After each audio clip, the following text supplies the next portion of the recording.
Hi, everyone. My name is Jessica Canty. I am your life and career strategist. I have a passion for helping people go from unfulfilled jobs to their dream careers. And this week is a part of a month of career acceleration conversations. Last week we talked about resumes, and we did a wonderful interview with welcome. We did a wonderful interview with HBCU Mr. and Miss. And from that, we made another connection that makes me thrilled to bring you our week of interviews. How do you prepare and be successful when you're interviewing for jobs? And so I was requested to do an interview with another business entity, another young man who is striving in his career and wants to bring some more information to you all about how to be successful in your career. And so that prompted this afternoon's conversation. So this lunchtime lingo is right in line with our career acceleration month. We're talking about welcome, there he is. So we're talking about how we excel our careers. And so I was thrilled to be able to have this conversation this afternoon. Welcome, come on in so that we can chat.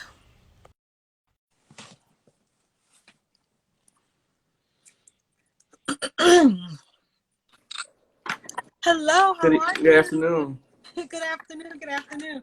I was just telling everyone that decided to join us that a little bit about who I am, and a little bit how we got connected, and just kind of warming them up to let them know this is going to be a great conversation. Welcome. Thank you all for joining. We appreciate you all for being here. And I was just wanting to highlight the fact that networking is so very powerful. 85% of jobs are fulfilled through networking, and Right. that's how we connected, was through networking. We were in the same space at the same time and decided to make a connection. Uh-huh. So I'm going to turn my voice off for a moment and let you introduce yourself so we can get this conversation started. Okay. My name is Malad Robinson. I'm a CEO of a nonprofit organization, soon to be a brand, but we're working on that. I'm 17 years old. In the fall, I will be attending Morehouse College. Um, I do a lot of community service work in school and outside of school. So, basically, I just want to be a businessman, and I'm striving to do that. So, but before I reach that goal, I think I need to gain as much knowledge as possible. Um, so that's why when I seen you on the Mrs. and Mr. HBCU, I'm like, I had to go live with her. I had to understand, like, get more knowledge because you were saying a lot of things that I can connect to, and I like talking to people that I like minded as myself because growing up in Philadelphia and like the urban community, there's not too many people that want to think uh, outside of the streets. You know what I'm trying to say?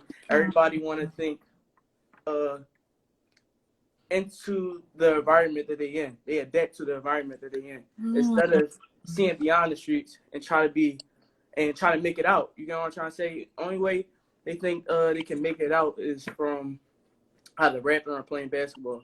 But it's way more things than making out. So yeah. So that's who I am. That's just the brief introduction. Welcome. First of all, I just want to say I am so very proud of you. Congratulations. So Thank you. you're going Thank to be a you. Morehouse man. Yeah. That is Thank you. amazing. Yes. I have a sister who graduated from Spelman, so I've had a couple Okay. opportunities to go down and see your campus, and I Okay. just know that they produce great leaders. So Mm-hmm. they are getting a treasure in you as a student to be Thank so you. business minded at 17.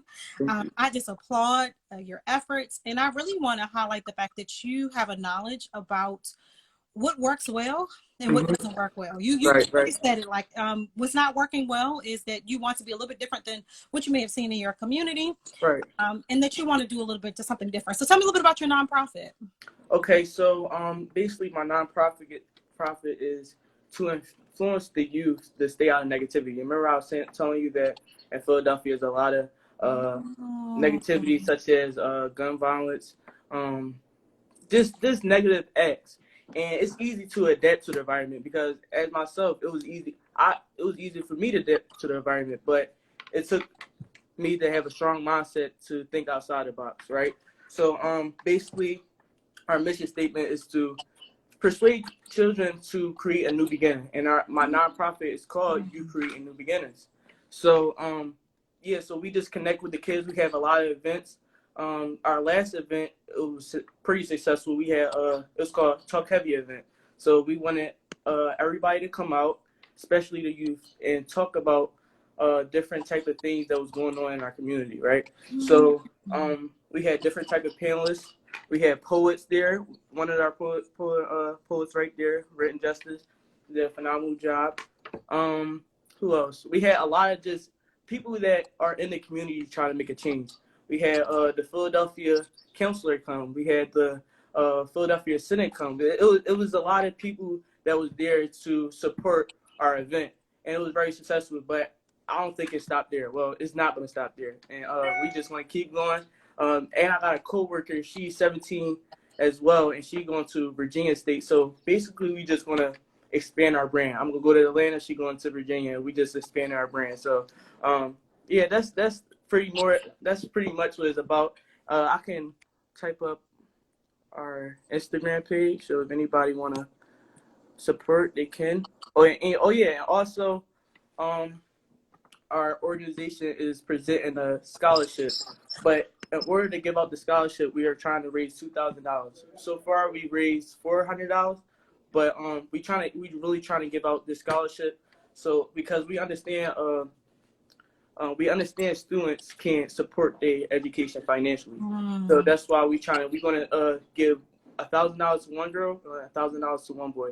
So it's gonna be pretty fair. There go one of my team members right there, Munir, the real job. Yeah, so we working. We trying to make it. And I just love it. I hear the enthusiasm in your voice when you're talking about it. I hear the passion in your voice when you're talking about it. And I really like that you are a voice for youth, and that you are the same ages. It sounds like, are you working with the same age group around your age? So basically, first we wanted to start with teenagers, so from 13 all the way up to 19. But as we go, we want to go down to like the elementary school, the middle schools, because that's where it starts as well. Because once you get to teenage year, people be narrow-minded. They really be narrow-minded. But some children, they actually do want to hear different things from other people. So as we go on, we're going to start contacting and connecting with the younger crowd. But as of now, we starting to talk to teenagers and trying to target the teenagers. Absolutely. And, you know, I've been at this for over 15 years, and you're so right. It's very interesting to see grown-ups try to learn what they should have learned in middle school. So right. I'm so grateful that you're learning that. I mean, I actually had to teach people who make six figures and up the lessons that I taught my middle school students. I did a career day for the middle school students, right. And I taught Girl Scouts, and I'm teaching them the exact same lessons I'm teaching people who make six figures. So I'm so grateful for your passion and your heart to give to those who are your age and younger. And I know that you're going to be successful. Okay, so when we started chatting, you said you wanted to have an interview with me, and we want to talk a little bit about. Oh, thank you. You all are so wonderful. So let's have a conversation. You can ask me questions. I'll ask you questions. Okay. Let's get started, sir. I'm excited. So I want to actually know more of your career, or more of the things that you are doing, because I know that you're doing stuff that's good, but I actually want to get into details a little bit. Okay. So let me tell you a little bit about. First of all, when I was 17, I was not as focused as you were. Okay. I was just graduating high school, and I was determined to be Miss Bowie State University. That was the only thing on my mind when I was 17. Because when I graduated high school, I was 17. When I started college, I was still 17. Right. And so I studied at another HBCU, Bowie State University, and I studied psychology. And I shared this. I'm not sure if you were on at that point of the conversation, but all the way up to high school, I wanted to be a mortician. I knew I was going to own my own funeral home. That's exactly what I was going to do. Took psychology in high school, decided to study it in college. After I graduated from Bowie State University, I went to another HBCU, Howard University. So you are in good hands going to HBCU. I'm a bit biased, I must say, but I absolutely love HBCUs. Okay, so I studied social work at Howard University.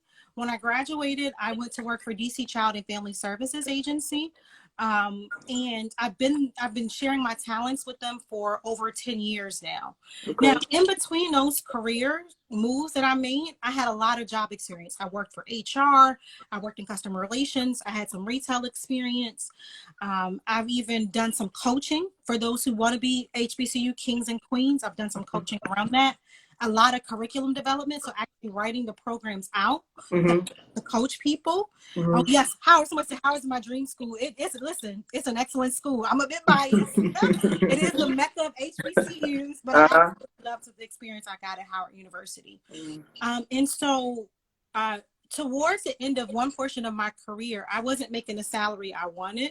And I kept struggling to figure out, okay, how do I get promoted? How do I get the job that I want? And I devised a system and put the system into work. And within a matter of 5 months, I made $30,000 more. And I got promoted. Okay. And so the frustration I experienced, I was like, I don't want anybody else to have to experience that frustration. And you're doing half the work already, which is building a network of people around you and asking for help. A lot of people don't ask for help, or they choose the wrong people to ask for help. Sometimes our family is not the right people to ask. Right. You know, and it's not because they're not intelligent. It's not because they're not capable. It's because they may not have the right wisdom to share with us. But you are putting yourself in this space to ask the subject matter experts. So first, I want to encourage you in that. You want to make sure you're asking the right people and getting the right answers. You want to build your executive board. Let's talk a little bit about your executive board. You probably have one for your business, but for your specific career. Do you have a coach, a role model, a sponsor, and a mentor? All right. So the crazy thing is, when I was watching it live, I wrote that down. I promise I wrote that down. I actually typed it in my notes, but I didn't type down the sponsor. Okay. So I have people in mind for my mentor, my coach, and my role model. So I'm looking right now, but I don't got a specific person that I actually want to contact, because if the person that I want to be my one of those positions or executive board, that's what it's called. Okay, the person that I actually want to contact them. I just don't want to be like, yeah, that's my role model, or that's my coach. I want to talk to them before I put them in that position. And I like that you said that, because that means you're being strategic. And we don't want to just put people in our corner that we think are going to tell us yes all the time, or to agree with everything that we talk about when it comes to our careers. And I'm going to talk a little bit about that, but I want to answer this question. Some asked about, is the social work program good? It is stellar. I'm a clinical social worker, and if anybody knows anything about the field of social work, it means that I had to sit for 2 different license exams. I had to sit for the graduate license exam and then the clinical exam. And I feel like my experience at Howard University prepared me for both those exams. And in the field of social work, it's very hard. You have to be very strategic about getting the salary you want if you don't have those licenses. So to your question, it's absolutely an excellent program. You should go check it out. So let's talk a bit about your executive board. I like, again, like I said, that you're being intentional about it. So your role model can be somebody that is living or dead. Your role model can be somebody who they don't have to necessarily be the same gender, the same race. You definitely don't want them to choose the same salary range, because you want to push yourself to be like them. So you want them to have a little bit of a higher salary than you, or at least be living out the success that you want. So like with your nonprofit, you might want to find a role model for your nonprofit. You would want to find a role model for being an African-American man in business. You would want to find maybe a role model for being a young entrepreneur, because there's some specific nuances for you being young, like getting business credit might be a little harder for you because you're young. So you want to follow somebody that, when I say follow, you can read their blogs, read their books, follow their pages. If they've got podcasts, that's a role model. A role model you never have to even speak with. Right. But they can become your mentor if you play your cards right. What do I mean by that?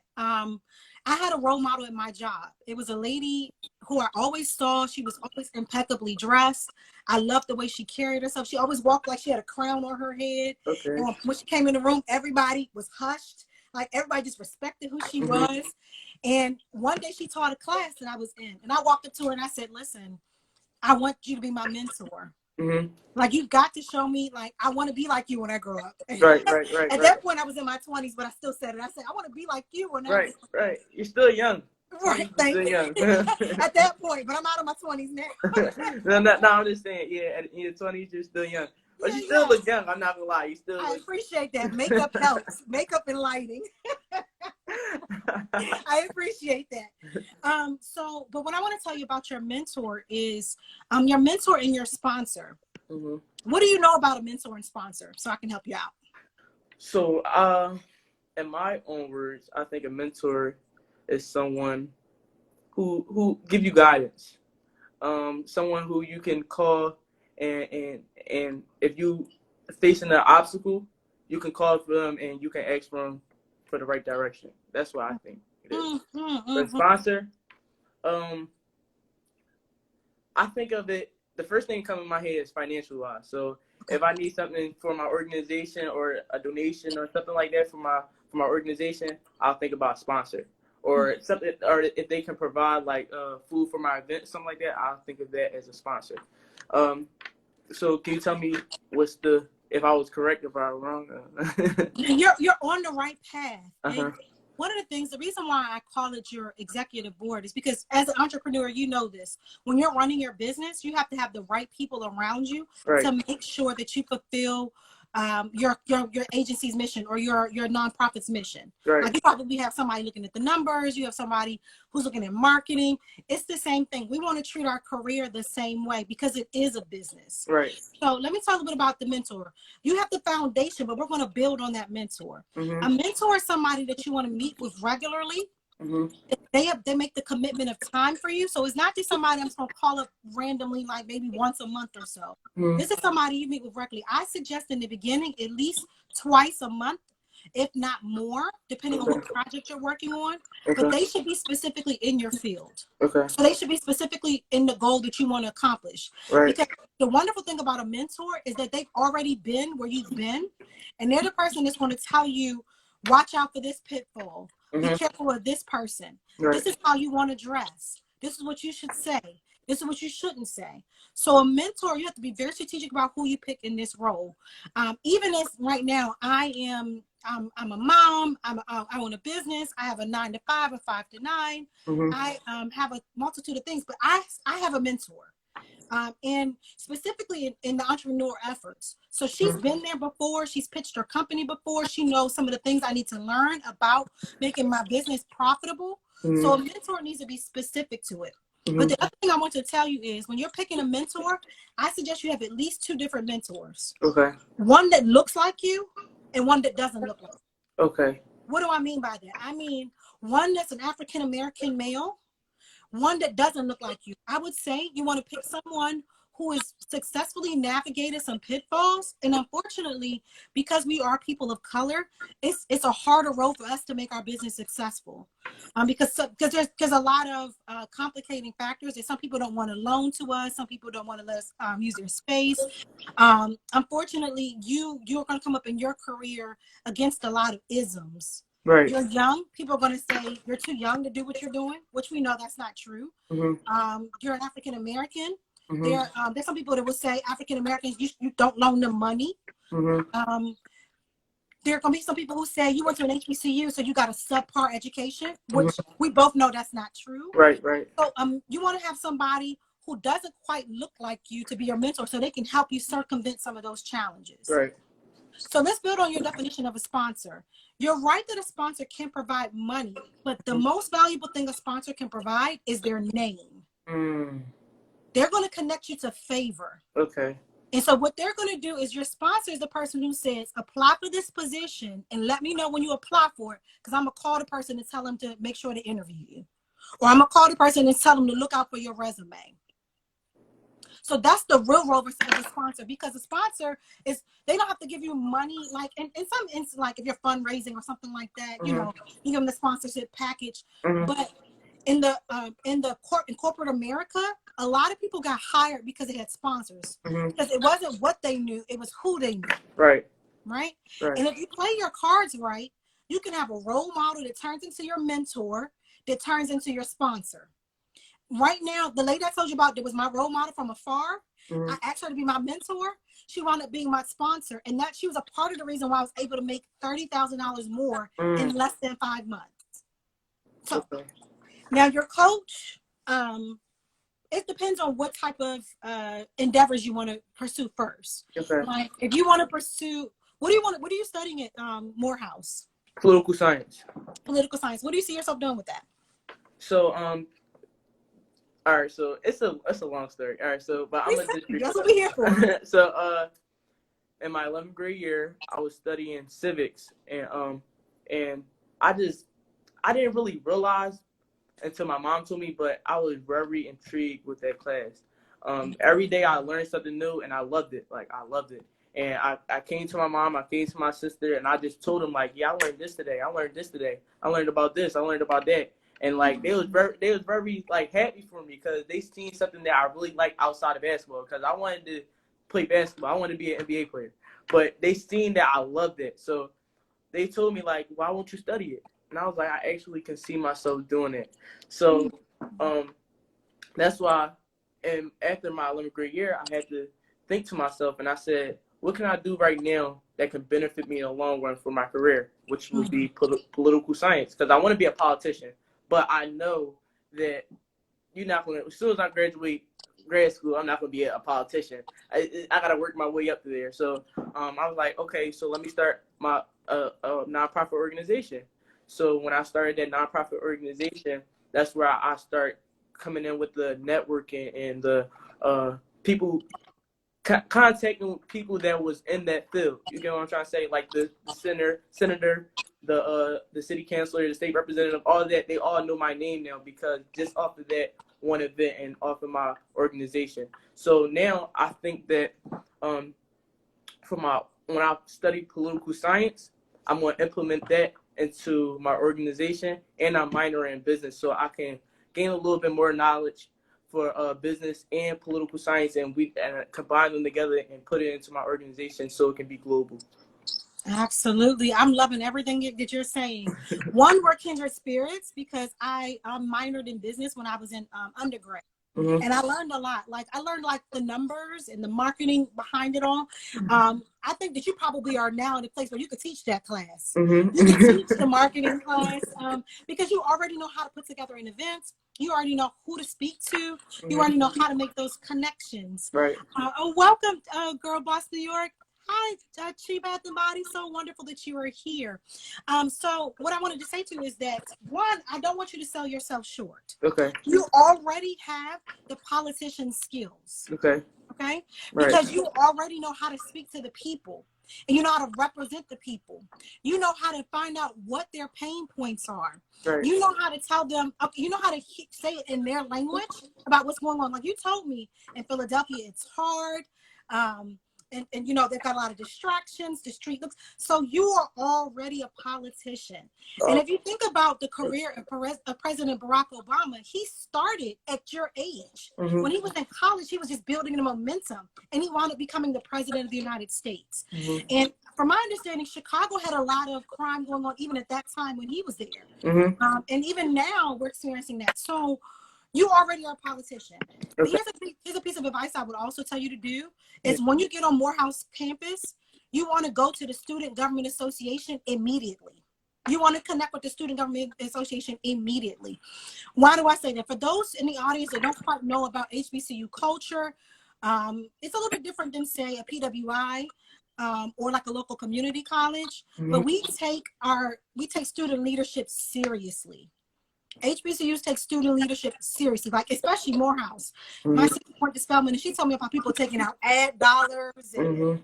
you know, having major events to run for positions. Right. So you're already a politician. Start calling yourself that. Okay. 2, connect yourself with people while you're on that campus, because right now I have lifelong connections that are helping me to maneuver around my career. Mm-hmm. I taught a class one day and another Miss Bowie was in it. Okay. So like knowing that I have that connection for the rest of my life, that's going to set you up. Okay? Right. Right. Other thing is, I'm curious. I asked you about your career. When was the last time you updated your resume? I actually had to do that last week for my class assignment. Okay. So, did you write all the political experience you have? No, I'm gonna be honest. I didn't. You are selling yourself short because, like I said in the last conversation when we first met each other, mm-hmm. a lot of times people sell themselves short. The skills that you have at 17, it takes a lot of people. It takes people to go through undergrad and grad to get the skills you already have. Mm-hmm. So you don't want to sell yourself short. You want to put that on your resume, especially when you're looking. You said you're kind of crowdsourcing. Can you explain that? Yeah. It's just a fancy way of saying that you're raising money online for your business. Yes. So Yeah. Thank you. I actually like trying to learn different words and build my vocabulary. So thank you for that.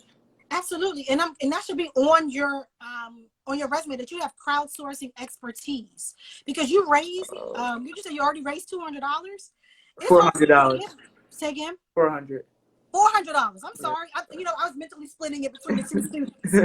Okay, you already raised $400. Mm-hmm. In this pandemic, that is an accomplishment because people are really being cautious about how they spend their money. So for them, you sold them the story that they believed in. So you've got marketing skills, you've got political science skills, but you want to begin to think about the first summer that your first summer break. Right now, you want to think about what internships are available in Atlanta. Mm-hmm. Has Morehouse reached out to you, or any way you're thinking about them? Yes. So actually, I'm actually right now trying to connect with different people that are in Atlanta. I talked to the SDA president of Morehouse. So I'm trying to get not under him, but get my face recognized by him. So when I do get to campus, I can come up to him and be approachable about joining the Student Government Association. But I don't know about no internships, but I'm currently in an internship at the municipal court. So that's a big thing that I'm doing right now. But when I get to Morehouse, I definitely want to do an internship. Okay. So I'm so glad that you're already thinking about that. The other thing that sometimes happens is that young people just get discredited for their wonderful skills because of the way they show up and the way they dress. Right. And so this is not just for you, but it's for everybody that's listening. It's unfortunate that people will judge who we are and what our capabilities are based on how we look. But it's the reality. Mm-hmm. Most HR representatives, when you go to their job, within 7 seconds, they can determine based on how you look whether or not they're going to hire you. Mm-hmm. And I say that because in my HR experience, people didn't know that I was sitting at the front desk. They thought I was just a secretary. Mm-hmm. But they didn't know I was going to determine whether or not you got an interview. And I got that same position. So what is that position called? Well, at the time, I think it was, I can't remember exactly how they called it, but like I was like the pre-screening specialist. I think it's okay. Like because it's been some years now. It's been like close to 10, 15 years ago that I did this position. But what I would do was I would look at your resume and I would determine whether or not you even got a phone call. If I determined that you got a phone call, I would assess you over the phone before I brought you in for an interview. Mm-hmm. And so I would ask you a few questions based on how you responded, based on the noise in your background, mm-hmm. based on how long it took you to pick up the phone, how you answered the phone. Like I was assessing those things. And these are the things that nobody tells us. Right. You know, like people are judging. Now, at that time, I don't know if people still do this, so I'm probably making myself sound real old. But it used to be, you could have those, they used to call them ringback tones. Mm-hmm. So when you were called, like I could hear music playing as I was waiting for you to pick up the phone. Mm-hmm. Some people still have something similar to it. Like mm-hmm. It's a tone. Or your voicemail message, I could tell whether or not I was going to call you back. If you had a voicemail message. A lot of people feel like it's outdated, you know, on your phone. And they'll just let their number be spoken, but you don't want to. You don't want that? I don't know if it's really you I'm calling. Okay. But so I would call you and I would say, okay, come on in for an interview based on what you said to me. And the way you treated me, the way you behaved in the lobby area determined whether or not I told my colleagues to interview you. Okay. The other thing that people don't know is that a lot of interviews now, one, they have tougher pre-screening and they also have more skills assessments. Okay. And so I would set you up for your skills assessment and I would check your work. I still do that now. Mm-hmm. I check people's writing. You know, people will say, oh, I'm an excellent writer. And I would say, okay, tell me. Show me. Mm-hmm. Write about this prompt. Mm-hmm. And you can really tell people, you know, like, did you really pay attention in English class? Did you really pay attention? Uh-huh. So that's one of the interviewing hacks that I always teach people, is to know that interviews are really not an opportunity for you to tell them what you've done before. Mm-hmm. It really is for them to see, do you fit in their culture? Can you do what you said you were going to do? Mm-hmm. So a lot of interviews, they're going to cut you off by their pre-screening. Some now, they make you take a test online before they even let you come in the building. Mm-hmm. Some now will make you, they'll look through your resume several times before they even allow you to come in. Like, you have to go through 3 rounds of interviews before you even come and do an in-person interview. Okay. Before COVID. Right. But you want to make sure that you're ready for interviews. Have you practiced for your interviews? Yeah, so I got a short story that I want to tell, because for my organization at my last event, right? So it was an Oscar award winner that was there. So he was a producer. So he wanted to interview me and my colleague. So when he interviewed us, he asked so many questions and he put us right on the spot. Like, me and her wasn't really, like, we wasn't prepared for it.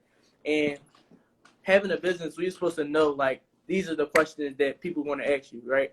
Mm-hmm. But when he was asking us these questions, you can tell he was very professional. Like, he was the top of the top, right? Mm-hmm. So when he's asking us these questions, we were stuck. So, like, he was saying he wanted us to put us in a documentary. It was a lot of things that he wanted to do with us, right? So, but we didn't know how to respond to the questions. Mm-hmm. So, after that, me and her knew, like, dang, like, we didn't do it right. Like, we didn't do good.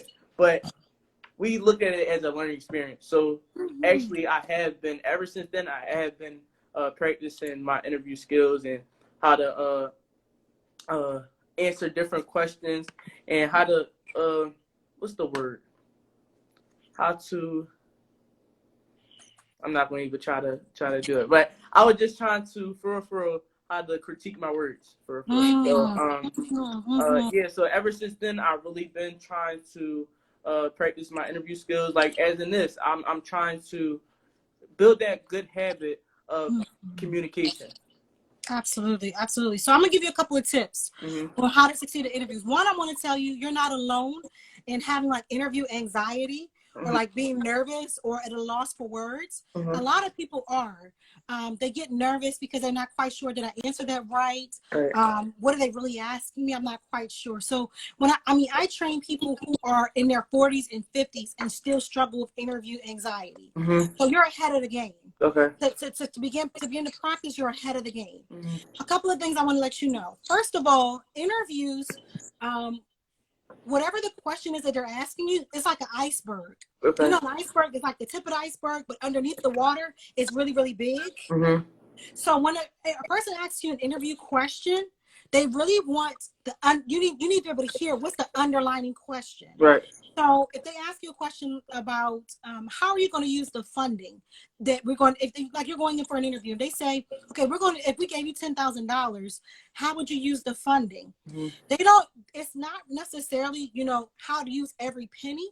They want to hear your character. They want to know how you would handle crises. So with $10,000, first of all, you want to take a deep breath and you say, thank you for asking that question.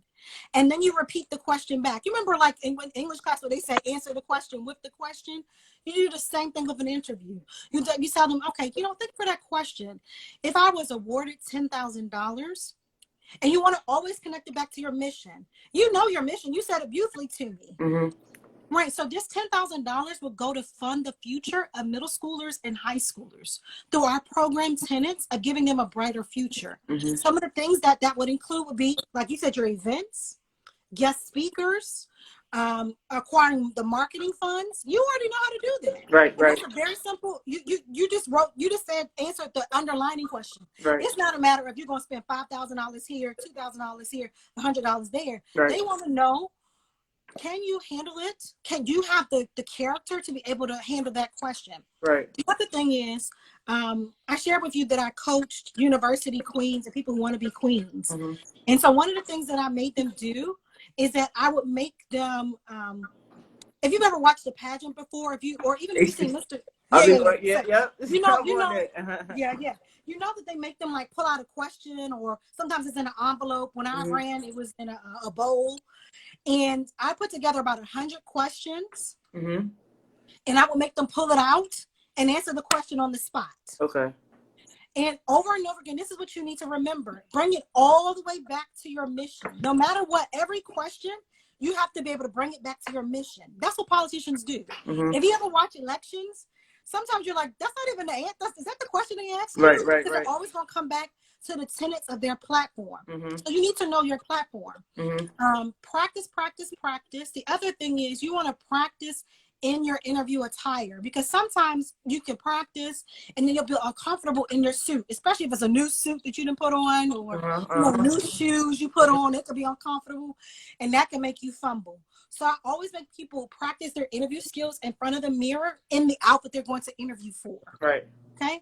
Right. So one of the things in my coaching program I make them do is I will go over those questions over and over again. So let's practice. I'm gonna ask you a question. Okay. Where do you see your company in the next 5 years? Thank you for asking that question. In the next 5 years, I see my company global, not just local.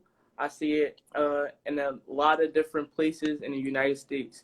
I also want to make it as a brand.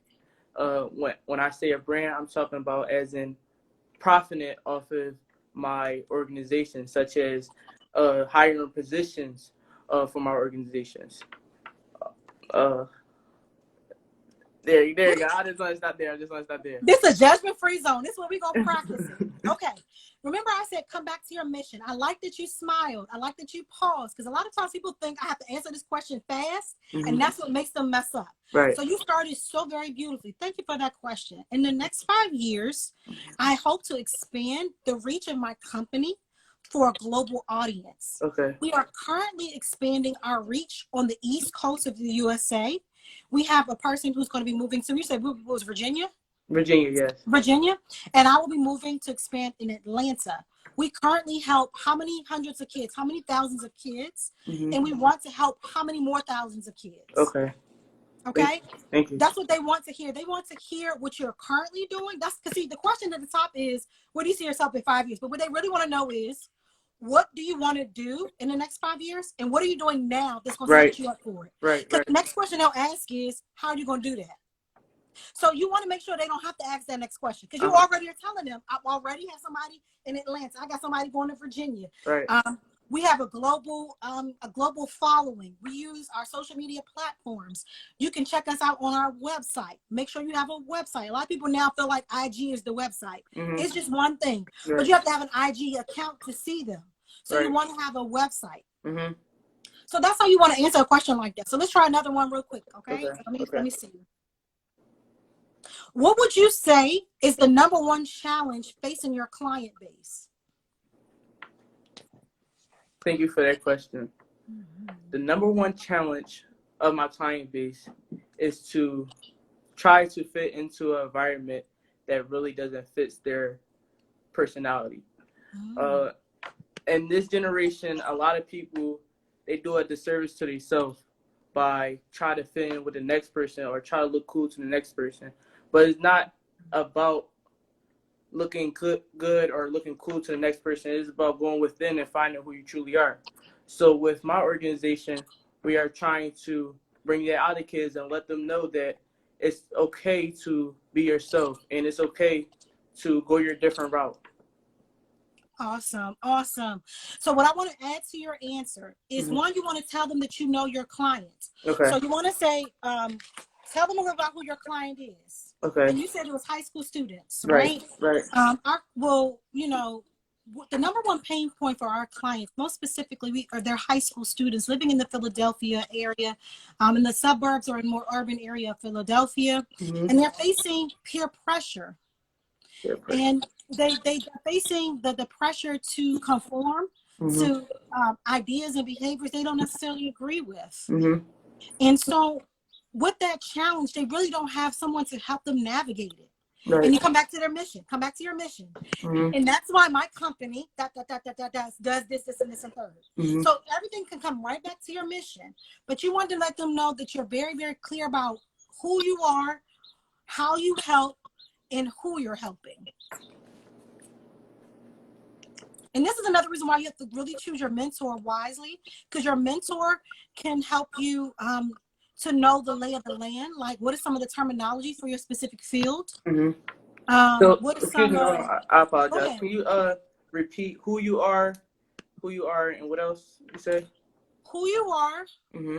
who you serve, Uh-huh. and what their challenges are. Okay. Thank you. Because that's, you know, with any business, that's what they really want to know. People who are going to give you money, they really want to know, who are you? Who do you serve? Right. And what do they like? What are their pain points? But also, why should I care? You Right, want to? right. Why should they? Well, Right. that's another reason. Why do I care about kids facing peer pressure? They've been facing peer pressure for forever. Mm-hmm. Why is it? Why should I care about that? Because in the urban community, when people feed into peer pressure, they tend to do the negative things or take the negative route. And in Philadelphia, I'm not going to say it's the worst city, but it's not the best city. Okay. So in urban communities, it's easy to look up to the drug dealer on the corner because that's the first thing that you see. And it's easy to pick up a gun because you hear gunshots every night. And this is no exaggeration. Like, I really heard gunshots like a whole street straight, and it's crazy though. It's really crazy. But yeah, that's why you should care, because you don't want to see a young 17-year-old or a teenager in the news getting shot or killed, because that's just another child that's being lost, and that's just another mother grieving. Absolutely, absolutely. So a couple things about your answer. I'm gonna tell you one. It really tugs at the heart of those, because when you say another 17-year-old, I thought about how much potential you have, how much you're already walking out your passion. So that really hit my heart. So when they say, why should you care, you want to think about some of the reasons why people care. And one is a heart condition. Like, they don't, especially if they have a heart for African Americans, if they have a heart for youth. But you got to make sure you tailor it to who you're talking to. Right. And this may sound kind of blunt, but a lot of times they want to know dollars and cents. Okay.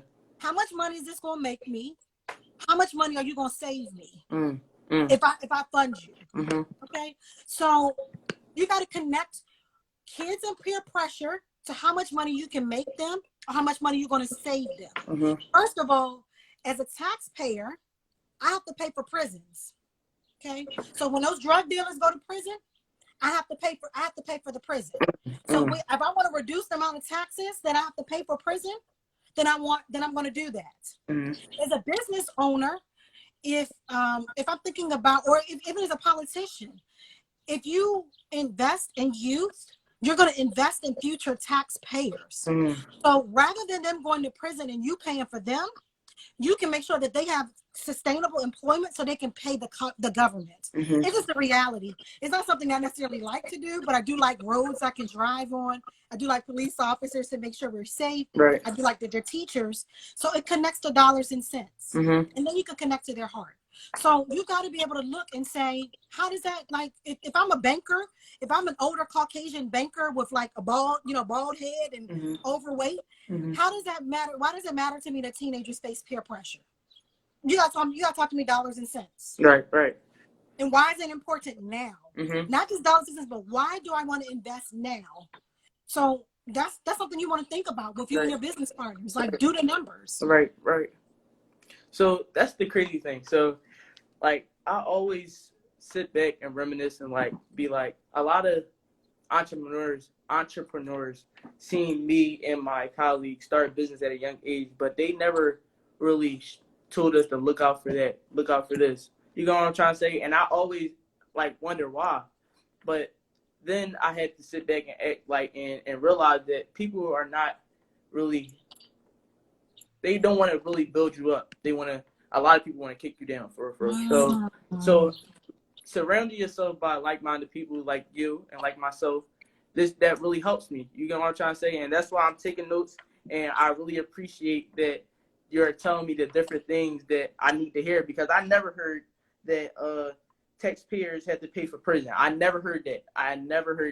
And it just making that one text and that one phone call to somebody, you can learn so many things. The conversation is very monumental. It's crazy. Like, it's crazy. But thank you. And I'm so glad you said that. And I'm not want to take up too much of your time today, but I'm glad you said that because the truth is a lot of times people don't want to share information if they think if you're competition, or if they think they're not going to be compensated. So that's the main reason why people don't share. It's either competition or compensation. And so I just want to tell you, I don't want you to get too upset if people don't want to share information with you. Because it's the truth. People think that especially because you're so very motivated and you already are doing things, people might see you as competition. Right. Or they might want to make some money off of you. Right. So they want to be compensated. But in some cases, you do have to put a financial investment into it. It depends on what it is.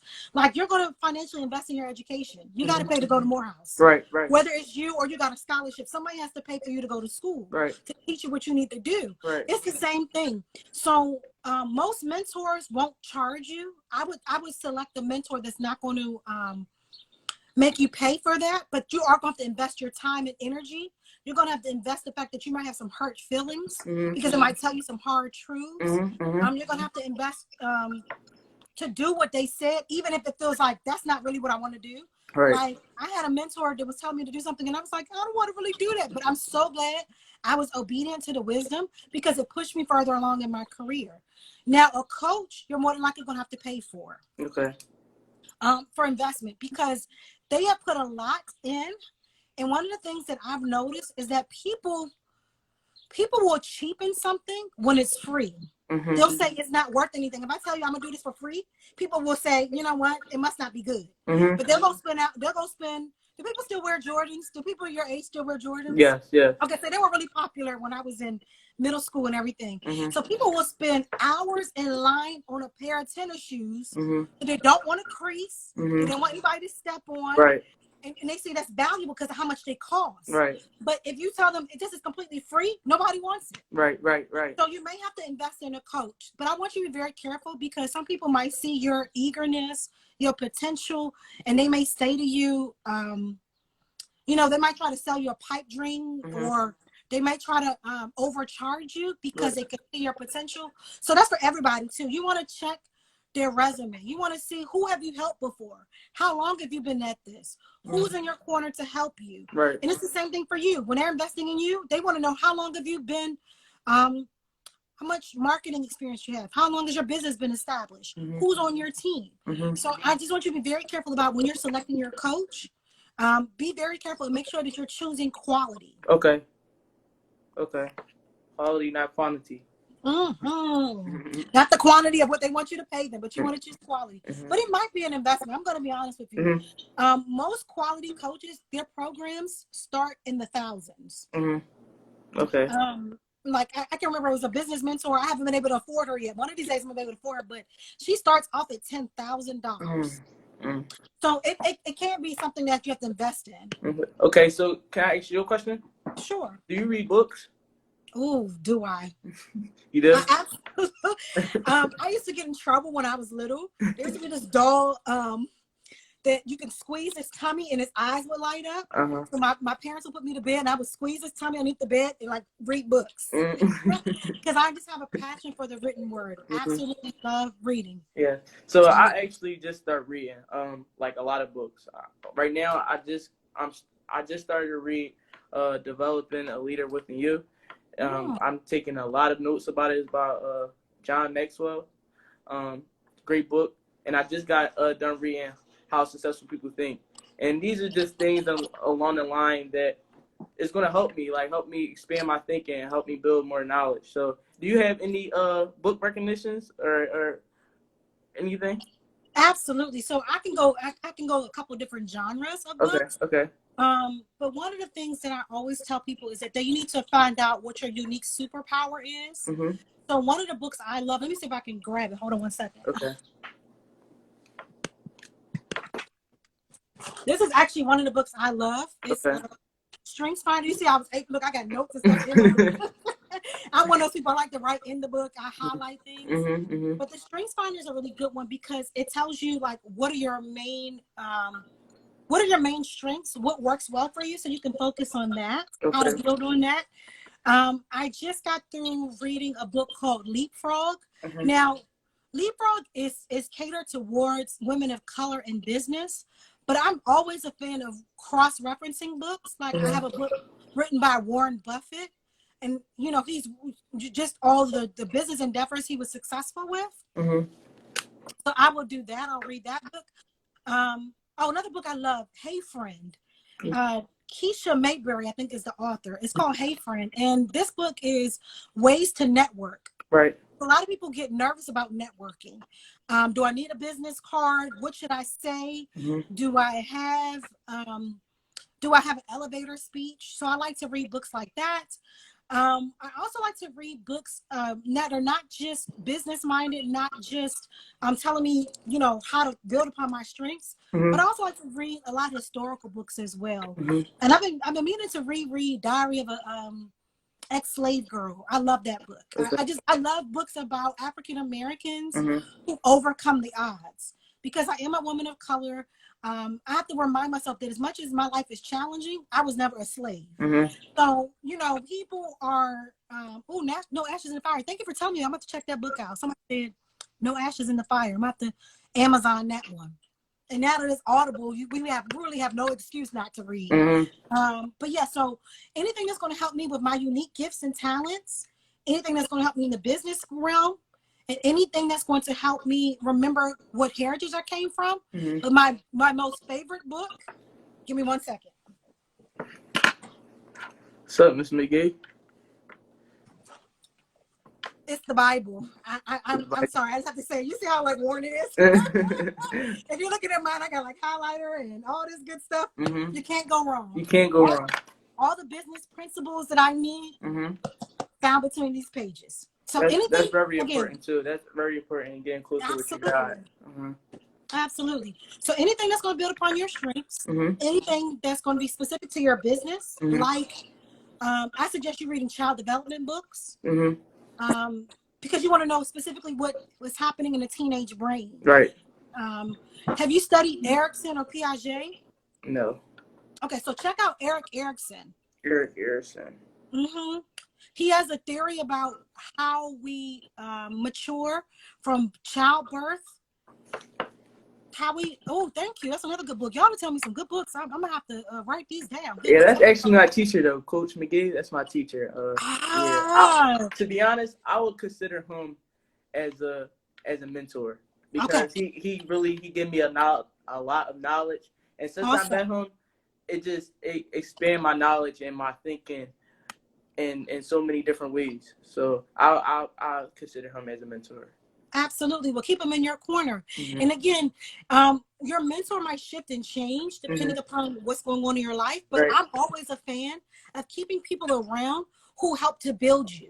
Like, who are the people who knew you for who you're in your core? The people who are not afraid to tell you you're dead wrong, who are not afraid to tell you don't do this, do that. Right. And anytime he can just spout on books like that, you want to keep that person in your corner. Right. Absolutely.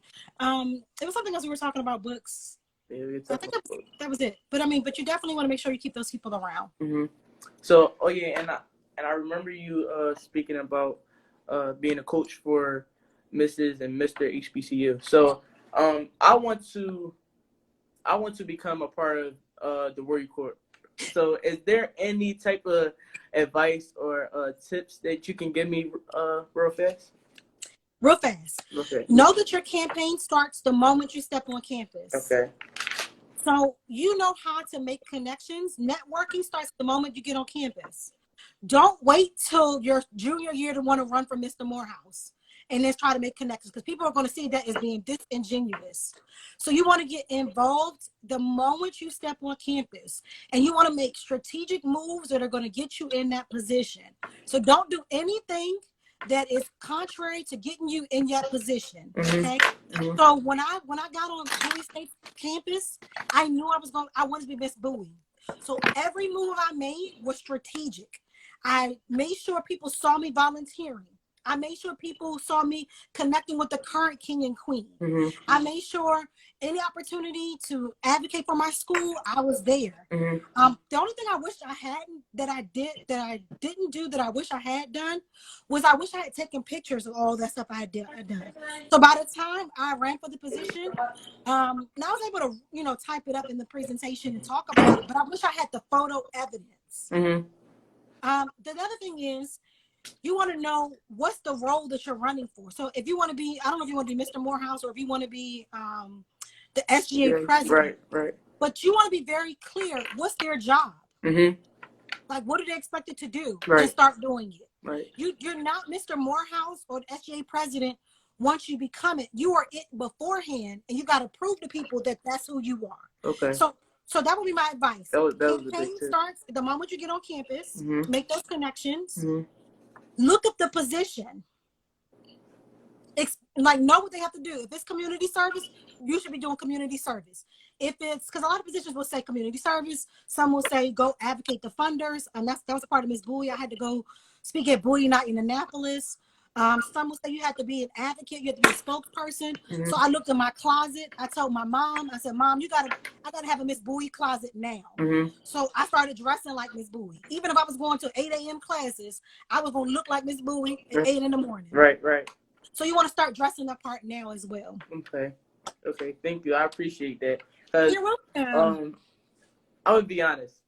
In 10th grade, I wanted to go to a PWI. I was very big on a PWI because I wanted to play basketball. You know, athletes, they think a PWI is the best college to go to.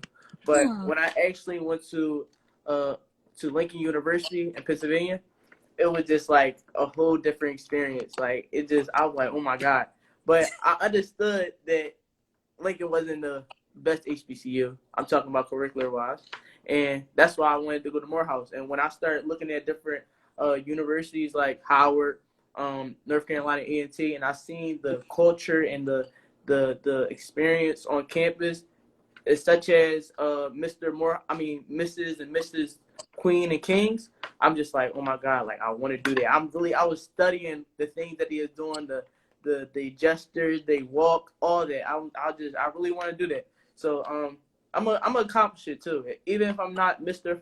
Freshman, Mr. Sophomore, or something like that, I'm gonna accomplish it for sure. So 2 things, and I know you got to get back to doing your life after this, but 2 things. You just gave an object lesson and what it means to be a role model. Mm-hmm. So you've already been looking at, so the people are already a role model. So Mm-hmm. You looked at the way they were dressing, the way they walk, the way they wave, all that. You want to mimic it. Mm-hmm. I always tell my clients, spend at least 1 week doing what your role model does. Right. So how did they dress going to class? Mm-hmm. What meetings did they go to? Right. What books are they reading? Where did they sit in the cafeteria? Things like that, just to be like, look and see how they carried themselves. The second thing is, I like that you said no matter what, whether I get the title or not, Mm-hmm. if just between us and those who are listening, Mm-hmm. I ran for several positions when I was at Bowie and did not get them. And I was heartbroken. Mm-hmm. But because I was determined to serve my community, I always found a way to serve. Mm-hmm. So I ran for Miss Freshman and I didn't win. Mm-hmm. So I was the freshman class activities coordinator. I ran for the SGA president and vice president and didn't win. Mm-hmm. But I was the second attendant to Miss Bowie. Mm-hmm. I served as Miss Sophomore. I served as Miss Bowie. So it doesn't matter what the title is. The title just gives you a little more leverage, if Right. you will. Right. But if you have a servant's heart, the position is going to open up for you. Right. Yeah, the book that I'm reading right now was talking about that. It was talking about a leader. It doesn't matter about the position. It's about how you influence and how you lead the people. Because people can have a leadership role, but they're not actually a leader. Like Donald Trump, for example. That's a whole other conversation. he in a higher position, but all of us know that that's not a leadership role. That's not something that you should look at as a leader. But yeah, I definitely agree with that. Absolutely. So we got 57 seconds left. I just want Okay. to tell you, I'm thrilled to have had this conversation with you. Thank you. And we're going to have to schedule another one. We're going to have ASAP. another chat because we got to look at that resume. I Okay. feel like you got to clean that resume up. Okay. Thank you. I appreciate it. I'm actually going to DM you after this Okay. because I actually want to keep talking to you because I think that Okay. I can really learn a lot from you, and I need people like that in my corner. So I appreciate you again. Have a good day. And You too. I'm gonna text you though. Okay. Okay. All right. All right. Bye.